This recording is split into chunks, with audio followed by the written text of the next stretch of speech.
નમસ્કાર, સંદેશ ન્યૂઝના digital platform સાથે હું છું માલવી।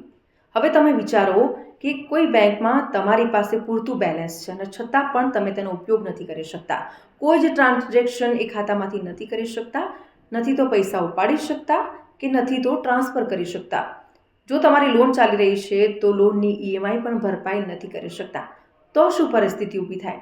એવી જ પરિસ્થિતિ અત્યારે ન્યૂ ઇન્ડિયા કોઓપરેટિવ બેંકના ગ્રાહકોની છે, કારણ કે આરબીઆઈ દ્વારા આ બેંક ઉપર મોટી કાર્યવાહી કરવામાં આવી છે। 6 મહિના સુધી ન્યૂ ઇન્ડિયા કોઓપરેટિવ બેંક પર પ્રતિબંધ લગાવી દેવામાં આવ્યો છે, જેથી કરીને અત્યારે ગ્રાહકો છે મુશ્કેલીઓનો સામનો કરી રહ્યા છે।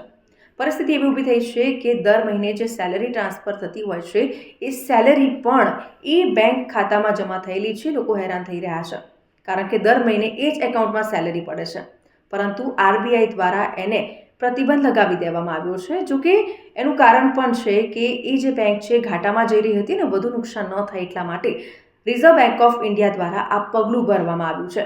પરંતુ હવે આનાથી શું અસર થશે તો કે જે લોકોની લોન ચાલી રહી છે એ લોકોનો સિબિલ સ્કોર બગડી શકે છે, કારણ કે ઈએમઆઈ એક પણ મિસ થઈ જાય તો તેની સીધી જ અસર સિબિલ સ્કોર પર પડે છે। હવે આવા કેસમાં શું થાય તો કે લોન જે લોકોની ચાલી રહી છે એ લોકોનું શું થશે, સવાલ એ ઊભો થાય।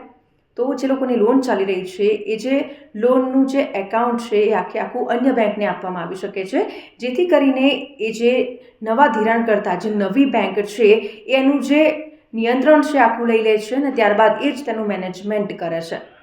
આવા કેસમાં શું થાય છે તો કે એફડીસીઆઈ અને જે નવા ધિરાણકર્તા છે એમના દ્વારા જે લોકોની લોન ચાલી રહી છે એ લોકોનો જે નોટિસ છે એ આપવામાં આવે છે। ખાસ કરીને જે તમામ વિગતો આપવામાં આવે છે કે હવે તમારે આ બેંક સાથે જે લેણ દેણ છે કરવાની રહેશે, તમારે જે લોનની જે ઈએમઆઈ છે એ આ બેંકમાં ભરવાની રહેશે। આવી તમામ વિગતો એ નોટિસમાં દર્શાવવામાં આવશે। પેમેન્ટ શરૂ થયાના 1 મહિના પહેલાં આ જે નોટિસ છે એ આપવામાં આવશે। તો આ રીતે એ લોકો જે આખું કન્સ્ટ્રક્શન છે જે એ કરે છે અને ખાસ કરીને આવી રીતે અન્ય બેંકને આખું જે કમાન છે સંભાળવામાં આવે છે એમને એ નિયંત્રણમાં લઈ લે છે।